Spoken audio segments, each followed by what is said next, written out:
I'm Chris Shattuck, and this is Overview of Permissions and Text Formats.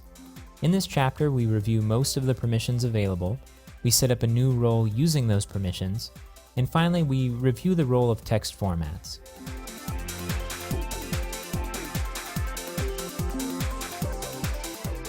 In the last chapter, we added a new user for one of our tour guides, Joey Smitty, and we set up a role so that we could give him particular permissions on the site. Specifically, we want him to be able to add and edit tour node types or content types, but not other types of content, like other guides, for example. The way that we can do this is by using something called roles, and roles group together a set of permissions, and then you can assign the role to a user in order to give them those permissions. One thing that's important to understand is that we don't give permissions to individual users. Instead, we give them permissions through the use of roles, and then those roles can be reused because multiple user accounts can have the same role.